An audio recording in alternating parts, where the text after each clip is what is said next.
Assalamualaikum warahmatullahi wabarakatuh. Perkenalkan, nama saya Nama Mulan dengan nomor induk mahasiswa 19021161614822 akan mempresentasikan tentang pendekatan pragmatik dalam karya sastra puisi.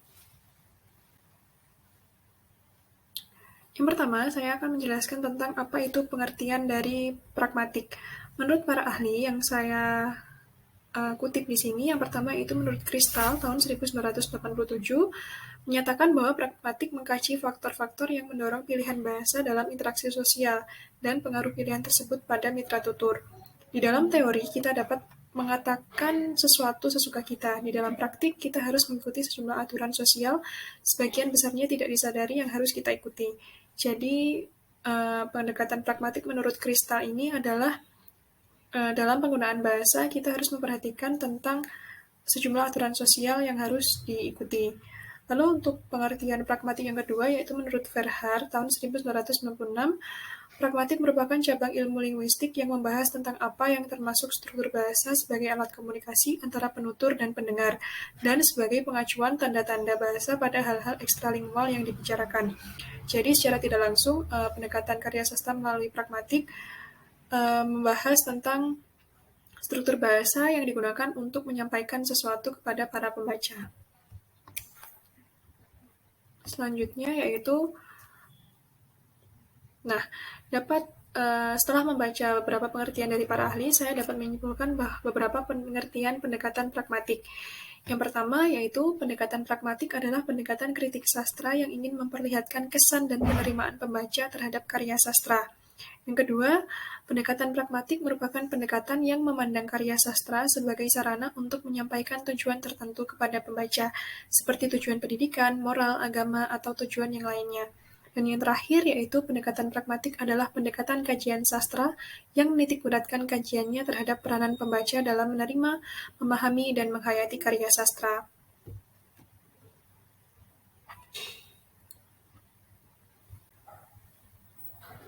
Berikutnya yaitu prinsip pendekatan pragmatik.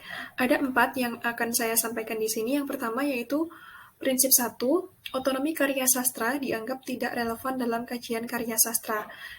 Hal ini disebabkan karena untuk dapat memahami sebuah karya sastra, pendekatan pragmatik tidak terlalu terikat pada struktur sastra semata, melainkan juga kepada faktor yang ada pada diri pembaca secara kontekstual. Jadi, dalam melakukan kajian karya sastra melalui pendekatan pragmatik, tidak serta-merta hanya terikat pada struktur sastra atau struktur dalam puisi tersebut, akan tetapi juga harus mempertimbangkan atau melihat bagaimana kondisi dari penyair ketika menyusun sebuah karya sastra.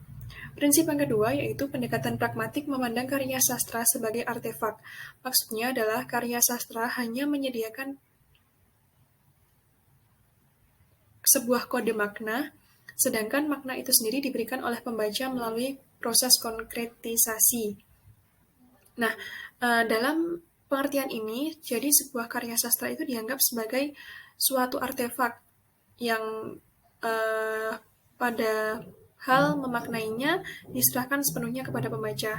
Jadi pembaca bisa bebas untuk menafsirkan apa maksud yang ingin disampaikan oleh para penyair dalam karya sastranya melalui proses konkretisasi.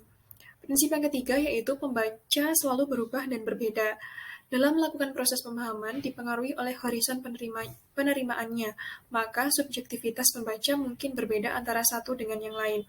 Nah, hal ini menunjukkan bahwa sebuah karya sastra hanya dipandang sebagai sebuah objek yang dapat ditafsirkan atau diapresiasi secara bebas oleh para pembaca dan penikmat karya sastra tersebut.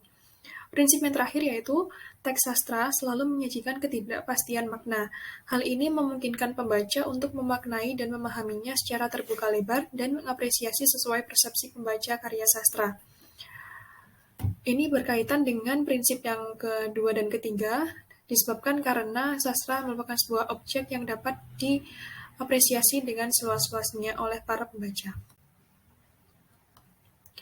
Nah, di sini saya akan melakukan kajian terhadap salah satu puisi karya sastrawan Indonesia yaitu Sapardi Djoko Damono yang ditulis pada tahun 1978 berjudul Yang Fana Adalah Waktu. Yang fana adalah waktu, kita abadi. Memungut detik demi detik, merangkainya seperti bunga. Sampai pada suatu hari, kita lupa untuk apa. Tapi, yang fana adalah waktu bukan? Tanyamu. Kita abadi. Nah, dengan menggunakan pendekatan pragmatik, saya mendapatkan sebuah analisis seperti berikut. Yang pertama, pada lari pertama, yang fana adalah waktu, kita abadi. Penyair secara langsung ingin memberikan gambaran kepada pembaca tentang pesan apa yang ingin disampaikan, yaitu tentang sebuah waktu adalah sesuatu yang akan hilang, sedangkan kehidupan ruh manusia adalah suatu keabadian. Yang fana adalah waktu, kita abadi. Penyair menggunakan diksi yang sangat indah, meskipun digunakan untuk menyampaikan maksud yang sangat sedih dan suram, atau bisa disebut juga dengan kesedihan atau sebuah peringatan kepada para pembaca. Sapardi membalutnya dengan diksi-diksi yang indah, yang fana adalah waktu, kita abadi.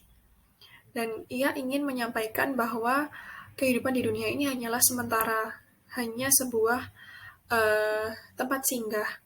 Sedangkan di masa yang akan datang atau di dunia-dunia berikutnya, ruh manusia tetaplah akan hidup sampai di alam akhirat. Lalu untuk pada lari kedua, memungut detik demi detik, merangkainya seperti bunga. Nah, pada lari kedua ini, penyair memberikan gambaran bahwa kehidupan manusia adalah sebuah kepalsuan dan kesenangan yang fana.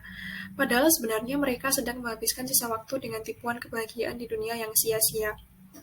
Hal ini digambarkan dengan pilihan diksi yang dipakai oleh Pak Sapardi, memungut detik demi detik, merangkainya seperti bunga. Jadi, gambaran seorang manusia yang hidup di dunia itu adalah seperti menghabiskan sebuah waktu mereka masing-masing dengan balutan keindahan dunia yang palsu. Itu dijelaskan atau ditegaskan pada lari kedua, yaitu merangkainya seperti bunga. Bunga itu kan sesuatu yang indah, dan pasti semua orang menyukai bunga tersebut. Akan tetapi, di suatu masa yang akan datang, bunga juga akan layu dan mati. Oleh karena itu, bunga diibaratkan sebagai sesuatu yang seperti dunia, yaitu kehidupan yang akan hilang.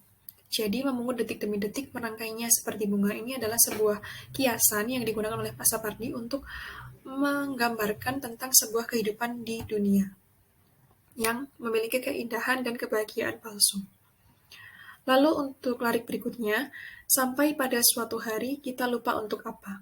Nah, pada lari ketiga dan 4 ini, penyair ingin menyampaikan kepada pembaca bahwa seringkali manusia lupa tentang untuk apa ia diciptakan di dunia selain untuk beribadah kepadanya. Ini juga merupakan sebuah pesan moral atau pesan religi yang sangat luar biasa yang disampaikan oleh penyair kepada pembaca. Sampai pada suatu hari ketika mereka telah bersenang-senang di atas kehidupan dunia yang fana, manusia seringkali lupa untuk apa ia diciptakan. Lalu untuk selanjutnya pada lari kelima dan keenam, tapi yang fana adalah waktu bukan? Tanyamu, kita abadi. Nah, pada lari kelima dan keenam ini penyair menegaskan kepada pembaca bahwa waktu hidup di dunia hanya sepintas saja, akan tetapi ruh manusia dalam keabadian, hidup dalam keabadian. Di dalam lari terakhir ini, dua lari terakhir, penyair ingin menyampaikan kepada pembaca tentang sebuah peringatan atas kehidupan mereka masing-masing di dunia. Penyair menegaskan kembali bahwa tapi yang fana adalah waktu bukan? Tanyamu, kita abadi. Ia mengulang lagi larik yang hampir mirip dengan larik pertama. Nah, ini menunjukkan bahwa Pak Sapardi ingin memberikan peringatan yang sangat luar biasa kepada pembaca tentang untuk apa kehidupan mereka di dunia, dan ia ingin mengingatkan kepada manusia untuk selalu ingat kepada penciptanya dan untuk apa ia diciptakan di dunia ini. Dan secara tidak langsung, Pak Sapardi ingin mengingatkan dan memberikan peringatan kepada pembaca untuk tidak terlalu bahagia atas kehidupan mereka yang ada di dunia, karena sejatinya manusia adalah akan mati dan hidup kekal di akhirat. Jadi keabadian yang sekarang mungkin yang mereka anggap sebuah keabadian itu hanyalah tipuan belaka, karena manusia hidup di dunia hanyalah sementara. Sekian yang dapat saya sampaikan. Terima kasih. Wassalamualaikum warahmatullahi wabarakatuh.